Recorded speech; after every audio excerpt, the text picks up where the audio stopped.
here. Good morning, good afternoon, or good evening. Depends on what time of the day you are watching this video. Right now, we are going to talk about introduction to manufacturing as part of the Industrial Materials and Processes course. Let me share my screen there. Making things has been an essential activity of human civilizations. It has been starting ever since before we started recording history. And then today, in the modern time, the term manufacturing is used for this activity. The activity of making things either in tangible or intangible form is been linked to the definition of manufacturing. As a field of study in the modern context, manufacturing can be defined in two ways. One is the technological definition or perspective, and the other one is the economic perspective. Technologically, manufacturing is the application of physical and chemical processes to alter the properties, geometry, or appearance of a given raw material to make parts or subparts of the product. Manufacturing also includes assembly of multiple parts to make the product or the finished goods. The processes to accomplish manufacturing involve a combination of machinery, tools, power, and labor. On the economic perspective, manufacturing is defined as the transformation of materials into items of greater value by means of one or more processing or assembly operations. The key point is that manufacturing adds a value to the material by changing its shape or properties or by combining it with other materials that have been similarly altered. The material has been made more valuable through the manufacturing operations performed on it. For example, when an iron ore is converted into steel, a value is added into that iron ore. When a sand is transformed into glass, a value is added on the sand. When petroleum is refined into plastic, a value is also added. And when plastic is molded into the complex geometry of a patio chair, it is made more valuable. So the words manufacturing and production are often used interchangeably.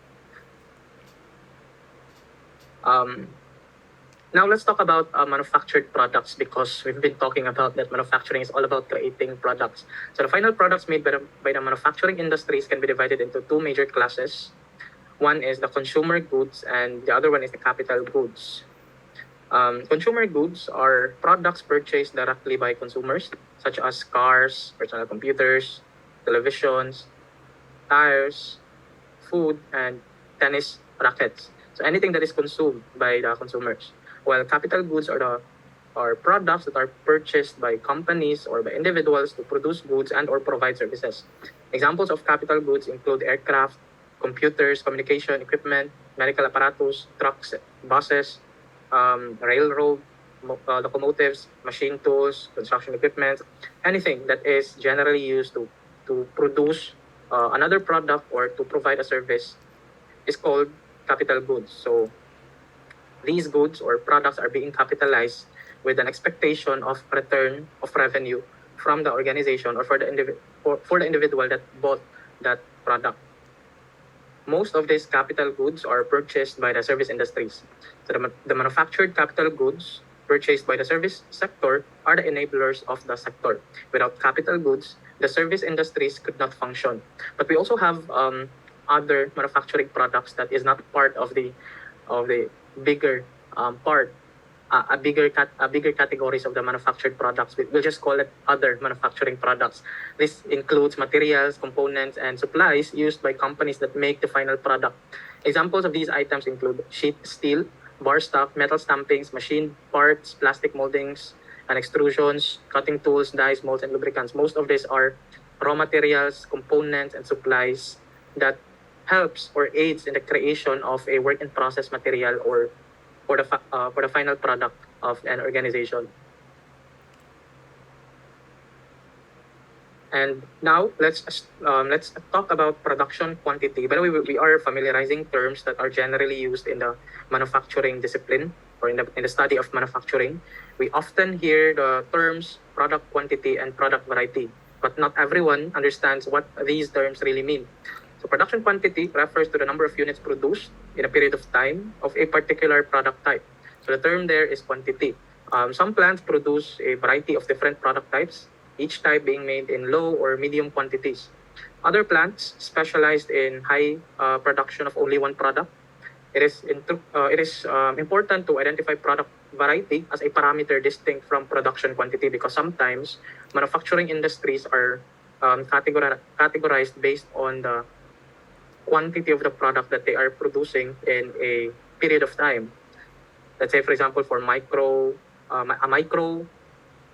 enterprise might produce lesser product compared to small, medium, and large enterprises. So there's a category. Business organizations are sometimes being categorized based on their production quantity. On the other hand, product variety refers to different product designs or types that are produced in the plant or in the operations. Different products have different shapes and sizes. They perform different functions. They are intended for different markets. Some have more components than others, and so forth. The number of different product types made each year can be counted when the number of product types made in the factory is high. This indicates high product variety. So if there are many or plenty of different products within the factory or within the manufacturing facility, it indicates that they are offering a broad product line or high product variety. Okay, so now let's talk about manufacturing materials. Most engineering materials can be classified into one of three basic categories. We have metals, ceramics, and polymers. Their chemistries are different, their mechanical and physical properties are different, and these differences affect the manufacturing processes that can be used to produce products from them. In addition to the three basic categories, there are also composites. Let's just have it as the fourth type or classification of material. The composites are non-homogeneous mixtures of the other three basic types rather than a unique category.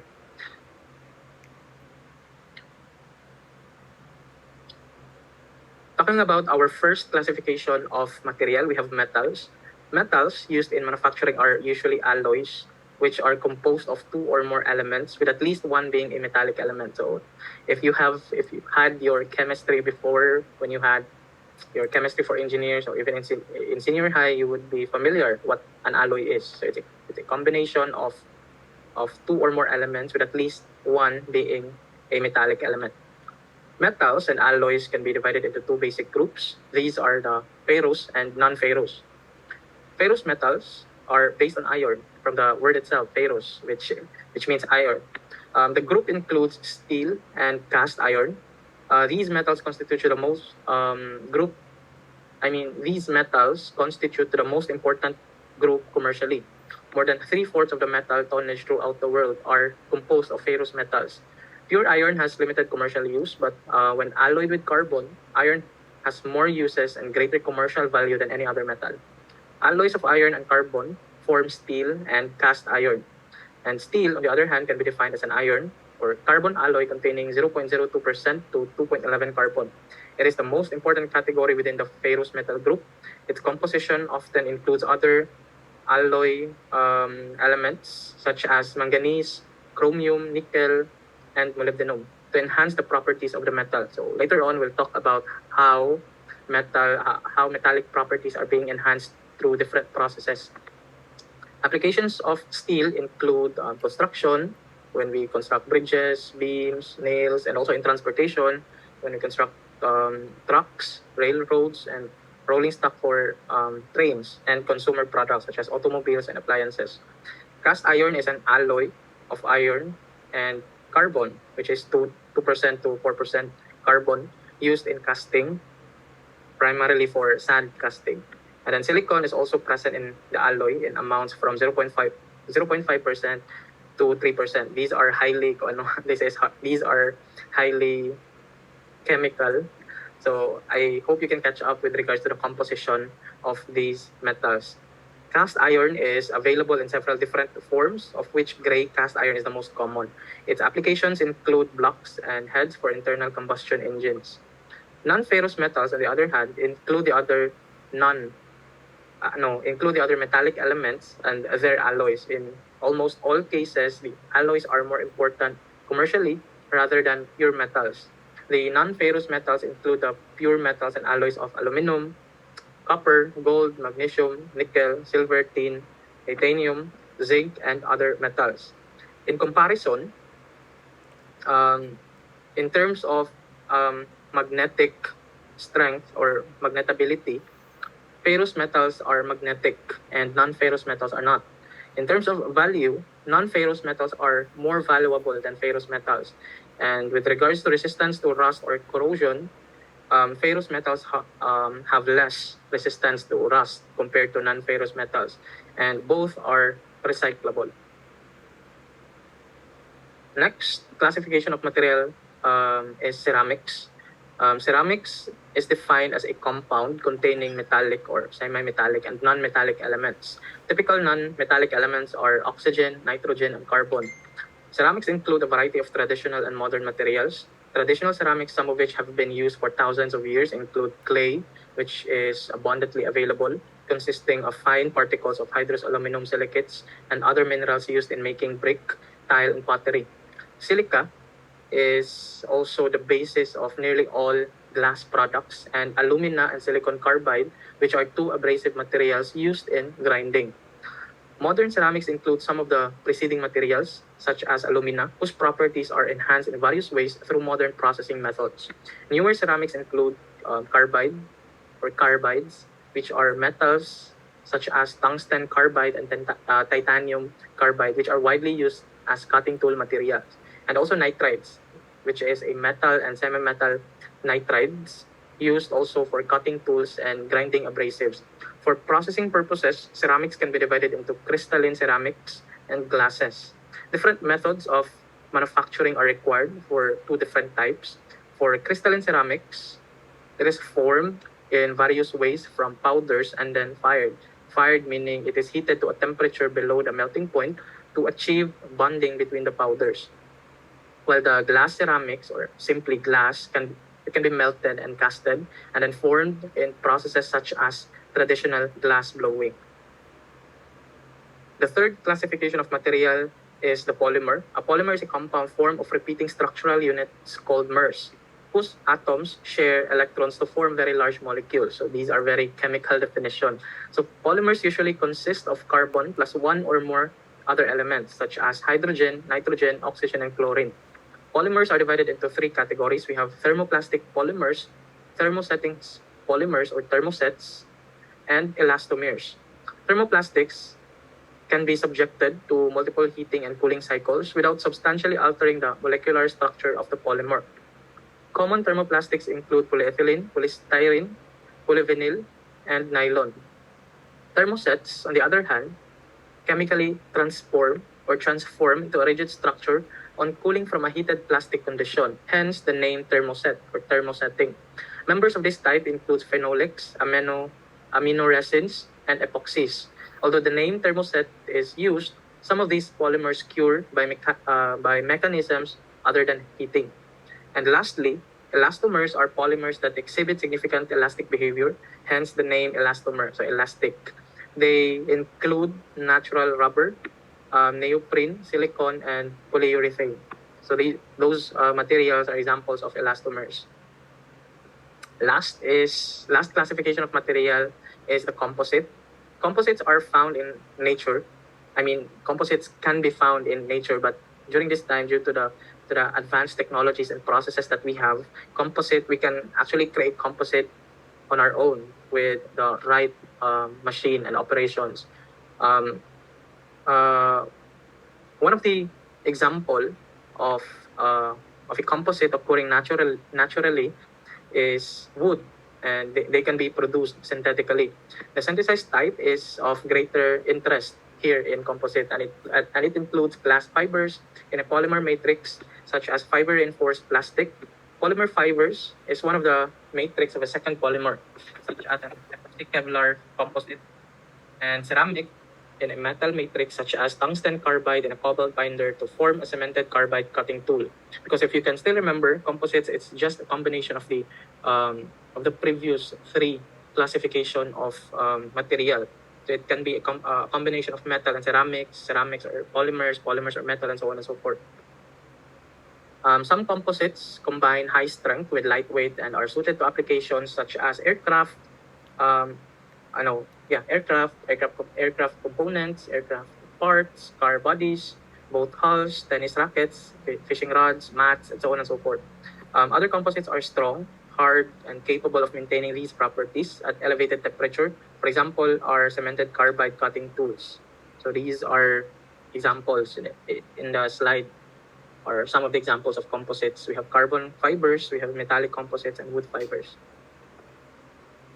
Now that we are familiar with the classifications of materials, let's go over to manufacturing processes. A manufacturing process is a design procedure that results in physical and or chemical changes to a starting work material or a raw material with the intention of increasing the value of that material. A manufacturing process is usually carried out as a unit operation, which means that there is a single step in a sequence of steps required to transform the starting material into a final product. Manufacturing operations can be divided into two basic types. We have processing operations and assembly operations. A processing operation, wait, I've lost my mouse. A processing operations transform a work material from one state of completion to a more advanced state that is closer to the final desired product. It adds value by changing the geometry, properties, or appearance of the starting material. And in general, processing operations are performed on discrete work parts, but certain processing operations are also applicable to assembled items, like painting a spot welded car body. More than one processing operation is usually required to transform the starting material into final form. The operations are performed in a particular sequence required to achieve the geometry or properties and condition defined by the design specification. Three categories of processing operations are distinguished. We have one, the shaping operations, two, the property enhancing operations, and three, the surface processing operations. Shaping operations alter the geometry of the starting work material by various methods. Common shaping processes include casting, forging, and machining. Property enhancing operations add value to the material by improving its physical properties without changing its shape. Heat treatment is the most common example of property enhancing operation. What else? We also have sinting. Yeah, later on we'll talk about property enhancing operation. Lastly, the surface processing operation. These are operations performed to clean, treat, coat, or deposit material onto the exterior surface of work. Common examples of coating are plating and painting. Shaping processes will be covered. We'll talk more about shaping processes on the later part of our discussion to industrial materials and processes. But let's just have a basic understanding of what these operations are. Let's talk about shaping operations under the processing operations. Shaping processes apply heat, mechanical force, or a combination of these to effect a change in the geometry of the work material. And then there are various ways to classify the shaping processes. We have four classifications of it, or four categories. We have the solidification processes, in which the starting material is heated, is a heated liquid or a semi-fluid that cools and solidifies to form the part of the geometry. We have particulate processing, in which the starting material is a powder, and powders are formed and heated into the desired geometry. We have the deformation processes, in which the starting material is a ductile solid. Commonly, it's a metal that is formed to shape the part of a finished product or a part of a product. And lastly, material removal processes, in which the starting material is a solid, ductile, or brittle, from which material is removed so that the resulting part has the desired geometry. Next is the property enhancing processes under processing operation. It's the second major type of part processing to improve mechanical or physical properties of the work material or the work in process material. These processes do not alter the shape of the part of that material, except unintentionally in some cases. So the most important property enhancing processes involve heat treatments, which include various annealing and strengthening processes for metals and glasses. Sintering, on the other hand, of powdered metals and ceramics is also a heat treatment that strengthens a pressed powdered metal work part. But right now, the sintering process is done through laser operations or laser equipment and tools. But in the traditional method, it's still use heat, like the same with the annealing process and the heat treatment. But right now, the laser technology has been adapted in the sintering process. Next is the surface processing, it's still under processing operation. Surface processing operations include cleaning, surface treatments, and coating and thin film deposition processes. Cleaning includes both chemical and mechanical processes to remove dirt, oil, and other contaminants from the surface. So I think this is understandable. Surface treatments include mechanical working such as shot peening and sandblasting, and physical processes such as diffusion and ion implantation. And lastly, coating and thin film deposition. After it applies a coating of the material to the exterior surface of the work part. The most common of this is the finishing process or the painting process, where you add coating to the surface of the product. And these are normally done when the finished product is already formed. Also, some other common coating processes include electroplating, anodizing of aluminum, organic coating, or the painting, and porcelain enamels. Okay, so now we're done with the processing operations. Let's go ahead and proceed to assembly operations. So the second basic type of manufacturing operation is assembly, in which two or more separate parts are joined to form a new entity. Components of the new entity are connected either permanently or semi-permanently. So when you assemble a part to another part, from the word itself, it's an assembly operation. So we have several types or subtypes of assembly operation. We have the permanent joining process, which is involving the welding process, brazing process, soldering, and adhesive bonding. So the term there is permanent. So you join different parts permanently. Next subtype is the mechanical assembly with different subparts, the threaded fastening, and the permanent mechanical assembly. Mechanical assembly fasten two or more parts together in a joint that can be conveniently disassembled. So the threaded fastening, so it's the traditional use of screws and bolts, while the permanent mechanical assembly, these include rivets, press fitting, and expansion fits. And last subtype of assembly operation is the electronic assembly. It is much concerned primarily with the assembly of components such as integrated circuit to printed circuit boards to produce the complex circuits used in many of today's products. Next, we'll talk about production systems.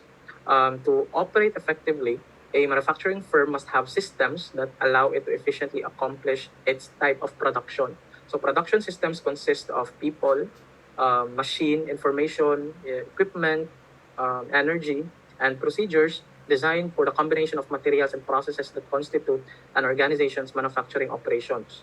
Production systems can be divided into two categories. We have production facilities and manufacturing support systems.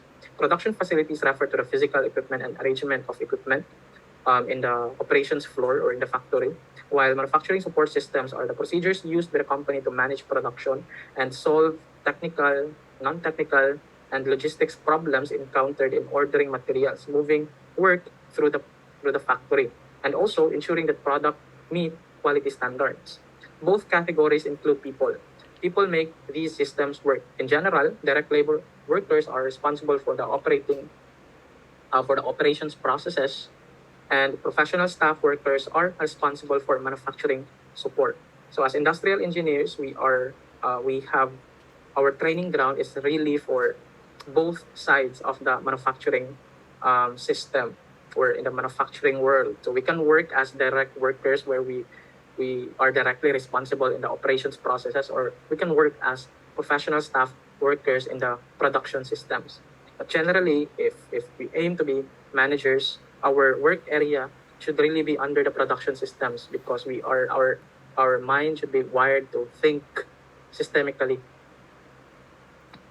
Okay, so let's start with production facilities.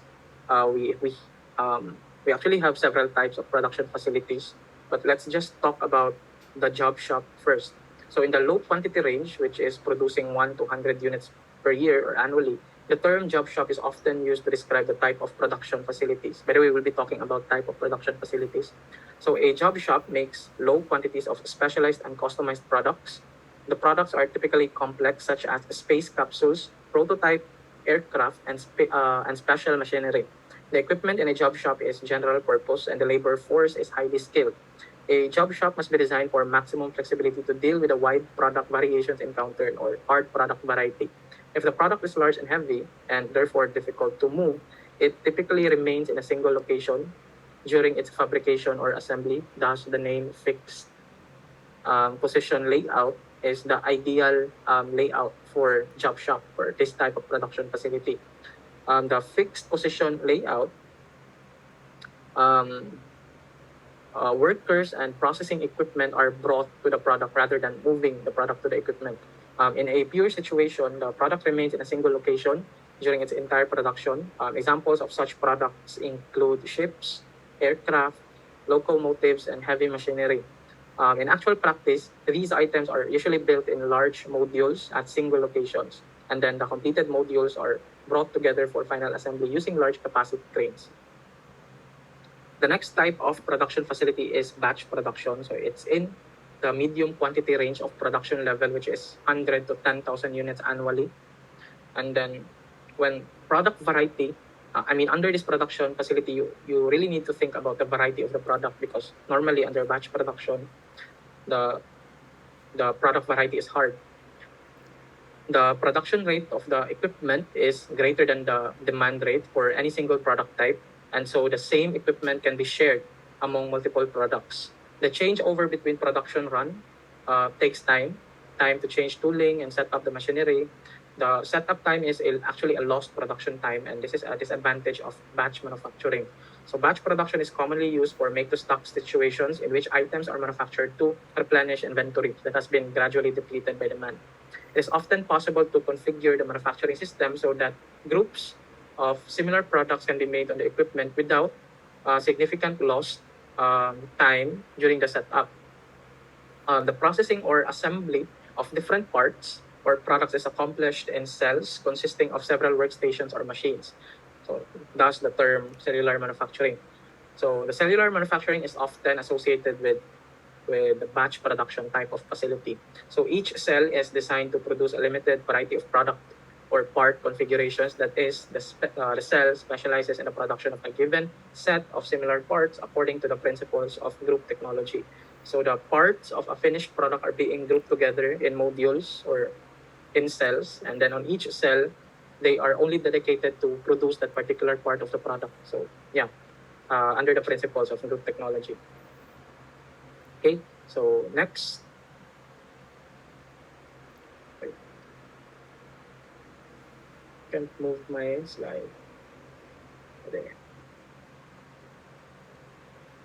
Right. Next is mass production. So mass production um, is for high quantity production level, which has a production level of greater than 10,000 units per year.